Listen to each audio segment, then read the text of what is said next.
Will Sovereignty win the Breeders' Cup Classic? The rematch, long-awaited rematch with journalism. Now, this is part 2 of a series. Put a link to part 1 down below leading up to the Breeders' Cup. And we got the rematch with journalism. We'll be covering that in detail, but first, coffee.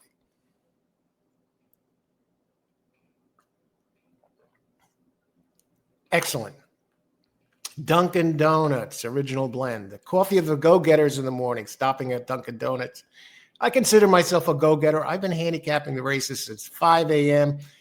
Many of you know I put selections out there for multiple tracks each day. Okay, the rematch with journalism. We're taking a look at this, a fascinating rematch, long awaited. We know they met each other in the Kentucky Derby and again in the Belmont Stakes. Many of you think this is a slam dunk. By the time we get through with this video, maybe you'll see things differently as we explore the factors going into this rematch in the biggest race of the year, the Breeders' Cup Classic. So we got three. This is going to be the third time they're meeting. And there are different implications in this race, including Horse of the Year between these two. Yeah, I'll talk about that. We'll save that for last. But we'll begin with their first two races, the Kentucky Derby and the Belmont Stakes, where Sovereignty prevailed both times by 1.5 lengths in the Kentucky Derby and by 3 lengths in the Belmont Stakes at Saratoga. Now, both two races have something in common. They both took place on a wet track where Sovereignty runs really well on a wet track. So that kind of the conditions worked to his advantage in both races. They were in terrible conditions both days. And both times, journalism had the lead, and Sovereignty mowed him down late. Is that going to happen in this race? Well, there are a couple of things to keep in mind going into this race. Journalism has run on this track. He has a win and a second in the Pacific Coast Classic where he faced older horses. So he's going to be on his home turf, whereas Sovereignty has never run on this track. But let's take a look at their record so far this year. Take a look at their speed figures and see how these two match up, what they have going in here. Okay, the first thing we see here is their speed figures. And number one, journalism has run, now these are the Equibase speed figures. Journalism has run 7 times this year, whereas Sovereignty has run 6. So journalism has run more this year, and he has a more big numbers. He has a 109, a 109, 109, 3 109s, a 110, a 108, whereas Sovereignty was kind of light, 98, 94, 103, 106. Then he stepped up in his last 2 races, the Jim Dandy and the Travers. So he seems to be improving with age the last couple of races. And you know he has the great breeding into Mischief. Journalism, tremendous breeding as well. Curlin. And as far as their record this year, they both have 3 G1 wins. And Journalism has a G2 win. And Sovereignty has 2 G2 wins. And he has a second place finish in a G2. And Journalism, he has 3 second place finishes in G1s. Neither of these horses have missed the board this year. As far as total earnings go, Sovereignty tops it this year, $5.69 million. And $3.84 million for journalism. So we're thinking about top 3-year-old here, the implications of the Breeders' Cup Classic. Now, 2-0 for Sovereignty against journalism. Now, what if journalism has the solid speed figures, more consistent big figures, faced older horses, and you know what? In the Pacific Coast Classic, he was gaining on, for what it's worth, fierceness. We're not going to talk about fierceness today, but he was starting to make up ground. And it's something to keep in mind for journalism in this rematch. Umberto Rispoli, he's come under fire throughout his campaign this year with journalism. Shaky rides. Sometimes he seems to get himself into a little bit of trouble, leaves himself too much ground to make up at the end. I know Todd Pletcher says sometimes, you should ride this horse like a champion, not like a claiming or allowance horse, whatever. The way he rides him, his ride has come into question, Umberto Rispoli. Whereas Junior Alvarado, he's run Sovereignty tremendous. The only time Sovereignty really lost a big race was when Franco rode him in what was it, the Florida Derby, I believe, one of the races, and he lost. He came in second in that race. Whatever, he came in second in that race, and he got Junior Alvarado up. Does win the Travers. Journalism is getting a huge jockey upgrade for this race. Umberto gets the boot. Jose Ortiz now riding Journalism in the Breeders' Cup. That's a big upgrade. I expect Jose to have Journalism more involved early.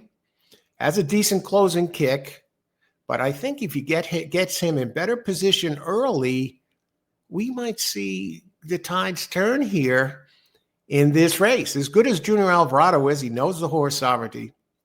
But Jose Ortiz versus Junior Alvarado? Is that like comparing gold to silver? I don't think it's as drastic as that. Alvarado knows the horse, and he's a fine rider. And you got Bill Mott, the trainer, got the trainer edge.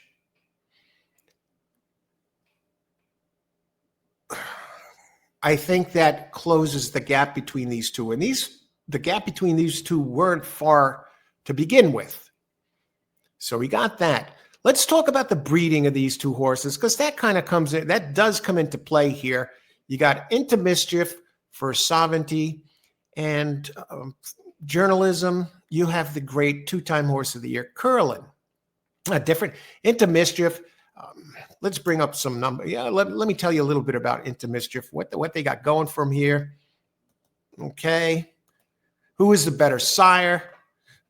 Leading sire by earning. Into Mischief, this in 2024, recorded a record-shattering $35.4 million from his offspring. Tremendous. Now, the Curlin entries, he has higher percentage. Curlin offspring produces higher percentages of elite runners, though he has fewer starters. Curlin's Prodigy has a higher average earning per start than Into Mischief, and he has topped him in the percentage of graded stakes and G1 winners per starter. Now, Curlin, they're a little more selective. They don't breed him as often as Into Mischief. So Into Mischief, just by the sheer volume, he's putting out numbers that are going to produce a bigger, return is in prize money than Curlin. Let's see, in consistent stakes winners for Into Mischief, he led all sires with 36 stakes winners, and top level talent for Curlin. Curlin sired two of the best 3-year-old fillies in Malathat and Clairiere. Curlin's more selective, whereas Versatility Into Mischief produces more winners in a variety of races. So we got solid breeding on both sides. So we're not going to go nuts with that. But we're looking at this here, the number of, 7 races, more consistent big numbers in Sovereignty. And Sovereignty, he did win the Travers. That you got something to say there about that. That's a big, big race, but the field in the Travers was very small, and he really didn't face anybody that didn't really face top tier talent. Whereas Journalism got more experience on a track he already had won at, finishes second, ran against older horses, ran against Fierceness. So you get an idea there. You got the jockey upgrade. So that's pretty tough. So, that kudos for Journalism there. And I've been dying to see this long-awaited rematch on a dry track. Hopefully we get good weather there. Now, so you see the numbers, you see the wins. Now we're going to talk horse of the year here. looking at the number, they both have 3 G1 wins. Now, if Journalism wins this race, now this is about Horse of the Year factors here. Only way Journalism has a shot to win Horse of the Year is by taking the Breeders' Cup. And some say, oh, what do you mean? Sovereignty beat him twice. Sovereignty won the Kentucky Derby. He won the Travers. We'll water down the Travers a little bit. And as far as the Jim Dandy goes, okay, he faced Baeza, took care of him there. Baeza had every, right to win that race. He was in position, coming for home, and he couldn't get it done. But that was his top competition in the Jim Dandy. And again, the Travers, very tiny field. Whereas Journalism, he faced some stiff competition, wins the G1 Haskell. Okay, we'll take this off of there. So you got seven wins and 7 placings, 3 in a G1 for Journalism and 3 wins in a G win for Journalism. And he has a G2 win. And so there you go. So in G1 races,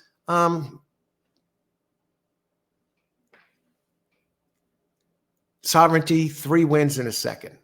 And now you get the 5.6 million versus 3.8 million in purse money. Here's where it gets dicey for Horse of the Year. Only way Journalism has a shot to win Horse of the Year is if he turns around. Now, he trails in purse money to Sovereignty by about 1.8 million, okay? About 1.8 million. Now, here's the tricky part. Now, if he does win,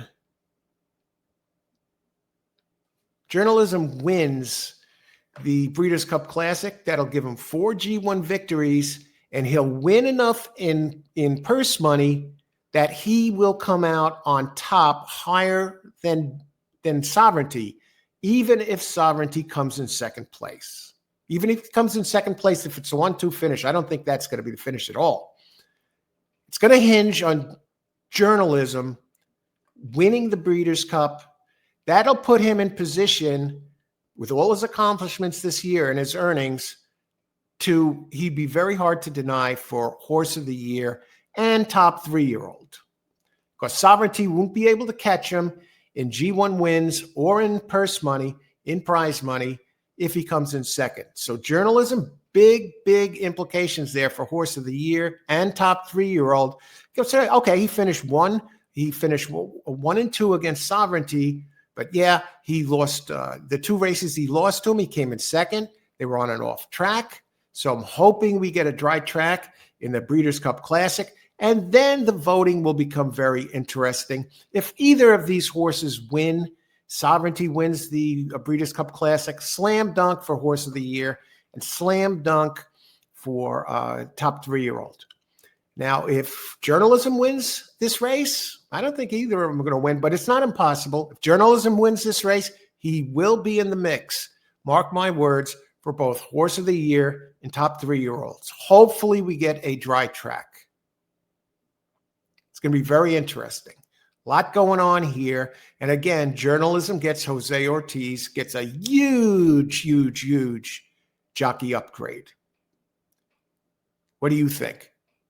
And again, I have part 1 of this. Be covering this since since Sovereignty is the overwhelming favorite in all the books right now, heading into the Breeders' Cup Classic. So we're covering it, different angles of this Breeders' Cup Classic, and different factors to look for against Sovereignty. Some may be against other horses, some that be about the pace.